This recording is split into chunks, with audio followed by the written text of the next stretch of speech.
All right, hey, what's up, everybody? Mike Lindsley back with you for an ML Sports Take video, 9 minutes with me, and that is, of course, brought to you by our great friends at Empower Federal Credit Union, Bryant and Stratton College, and Hides of Liverpool. If you are in and around Central New York, Hides of Liverpool has been a staple for decades, and of course, you can visit them online at hidesofliverpool.com. You will never eat a better a Hoffman hot dog off the grill. I guarantee it. If I'm wrong, come see me, but I guarantee that you won't see me. Hides of Liverpool, a proud sponsor of the ML Sports Platter, the mac and cheese, potato salad, mac salad, pickles, all that stuff on the side, chocolate milk for the kids, and of course, grab your gift cards for any occasion as well. And we're not that far from spring. We're not that far from summer, so make sure you go book Hides today for their truck to come to your location for private parties, birthday parties, and more. Hidesofliverpool.com. Hides of Liverpool is a proud title sponsor of the ML Sports Platter. So we are about 3 weeks away from the start of the Major League Baseball season, and obviously these guys, the New York Yankees, go in again with some unbelievable injury problems, and I thought this whole thing was buried and done with. They revamped the conditioning staff. They revamped the training staff. I thought going into this year, this was going to be a very healthy team in terms of the pitching rotation, the full lineup, the full bullpen, you name it. And now here we are 3 weeks away, and, they are very, very injured. I think they're still the favorite to win the AL East, but I don't think it's going to be as much of a slam dunk as some people think. Number one, you've got the injury problems. It was announced today, and no surprise, the Yankees can't figure out what the hell's going on with Aaron Judge, and I don't understand what the deal is with this guy. It was the shoulder, now it's the pec. We know Giancarlo Stanton's out with a calf strain. I think he's going to be out for at least the first month or maybe two of the season. Luis Severino out for the year with a Tommy John problem.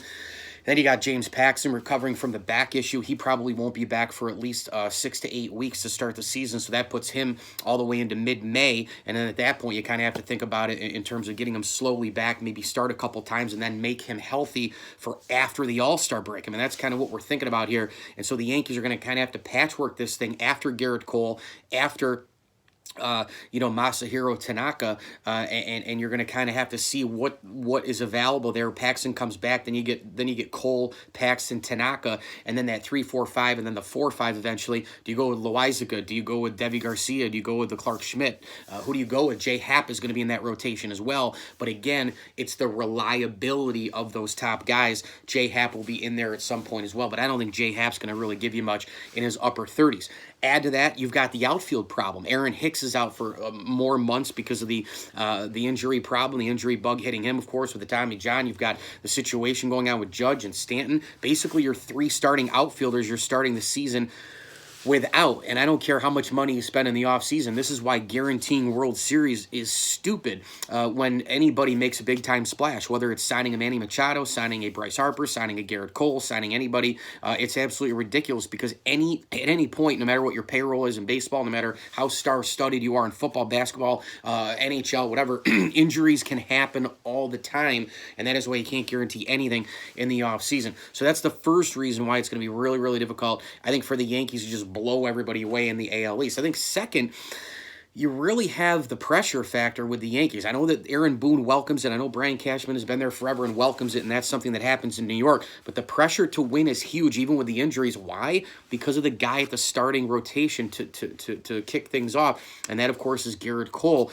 So the pressure is really, really there. And again, I don't think people realize, I mean, these guys haven't, even though they've been to the ALCS multiple times, the Aaron Judges, the Gleyber Torreses, et cetera, some of these players, Gary Sanchez, these guys still haven't done it yet. I know they've been in the Final Four framework in Major League Baseball multiple years, and they've won a division, and they've tasted the playoffs over and over, but they haven't done it yet, and it is winning a World Series or winning an American League banner. Those are the things that matter the most in the Bronx, and so until those guys really do that, the pressure is going to be there to at least get one. And then, of course, there's going to be more pressure over and over and over again to win more and more and more because that's just the Yankee way. But they haven't even taken the first step yet. And so that pressure is still there to get it done. The third reason, obviously, is take a look at the division. It seems to me that too many people are slam dunking the Yankees, not only as the AL East champion, which I think they will win the division, but they're slam dunking them like to win by 10, 15, 20 games. I just don't see that right now. Now, I could be wrong. We can come back and talk in October. We can come back and talk when the season is over in the standings and perhaps they get healthy and a couple other teams get unhealthy. But I just don't see a 12-game lead, a 15-game lead. This team winning by 10 and a half, 11 games when the season comes to a close, because I also think the competition in the AL East is damn good. I mean, you take a look at this Tampa Bay Rays team. This is probably the deepest, balanced, most versatile Rays team that we've seen in franchise history. And that's really saying something, considering that they went to a World Series in 2008 under Joe Madden and company. They've had elite pitching staffs, pardon me, for a number of years. And I think this year they have a little bit more offense. We obviously know that they're led by the terrific pitcher in terms of Blake Snell. And I think this is going to be a very, very, very tough team to beat. I think in the AL East, the Yankees are going to see all these teams 19 times. I think this is going to be a Tampa Bay team that wins over 90 games and will end up taking one of the wild cards. I think Toronto is going to be a pain in the ass to play all season long. You know all about it. I saw the trio of big-time minor leaguers play the last couple of years. You've got Kevin Biggio, everybody's healthy, Bo Bichette, and of course the terrific Vladimir Guerrero Jr., and then leading the way in terms of the pitching staff, you've got the youngster in terms of Nate Pearson, who probably will start the year in AAA Buffalo, but keep your eyes out on peeled for him, because he could be the AL Rookie of the Year. He's that good. He's got dynamic movement, unbelievable stuff, power fastballs, and the off-speed stuff is filthy. Toronto is on its way, I'm telling you right now. So you've got a very competitive team there. I know that a lot of people are writing off the Boston Red Sox right now as well, because Mookie Betts is in L.A., David Price is in L.A., Chris Sale starting the season on the disabled list. You've got the bullpen situation still pretty much a proverbial shit show. But I look at this team, still a lot of talent, man. I mean, you got Bogarts, you've got Benintendi, you've got some tremendous players on that team. I've always been a big Devers fan over there at third base, and there's still more help in Pawtucket and Double-A coming as well. So Boston is not going to just be some kind of walkover. The only walkover in the division is the Baltimore Orioles, a team that should lose 105 or 110 games. The Yankees playing Baltimore, they should have no worse than a 16-3 record against Baltimore. But as far as Tampa goes, that's the stiffest competition for the New York Yankees. You've got the Boston Red Sox, who I think are going to still be very competitive, and we know that they play very, very well in their own park at Fenway. And then obviously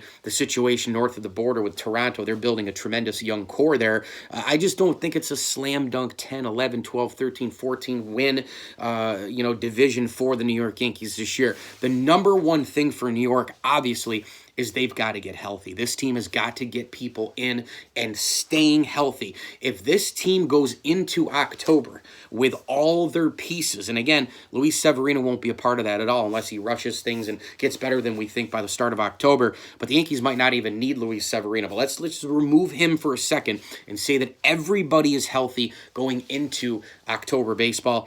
I think the New York Yankees would clearly be the favorite to go to the World Series out of the American League. And then, of course, in the National League, depending on who's on the other side, the Nationals looking to repeat. The Dodgers are the best, deepest, most versatile, balanced team with a pitching staff. You add Betts, you've got Bellinger and Turner. That rotation's unbelievable with Buehler and Hyunjin Ryu. Clayton Kershaw now middle of the rotation guy. Bullpen maybe a little skeptical there, where the Yankees might have a little bit of a lead. I think St. Louis is going to be really good this year as well. But depending on who's on the other side, maybe the Yankees would be the underdog in that World Series. I'm not sure. But if they go into October with Garrett Cole, James Paxton, Masahiro Tanaka, Jay Happ, and then whoever the fifth person is, and then your lineup is Gary Sanchez, Luke Voigt, DJ LeMahieu, Gleyber Torres, Gio Urshela, and the depth that they've got with Kyle Higashioka backing up at catcher, and you've got Miguel Andujar and Judge and Stanton and Hicks and Gardner and Frazier and all these guys in the bullpen people led by Aroldis Chapman, Chad Green, and others. This could be a World Series year for the Yankees, but frankly, if they're missing some of the major pieces, I just don't think it's going to be possible to win a World Series. By the way, I will tell you, without doing predictions, I think my dark horse MVP for the AL is Gleyber Torres. Yankees, though, need to get healthy. Thanks for watching. Enjoy the games.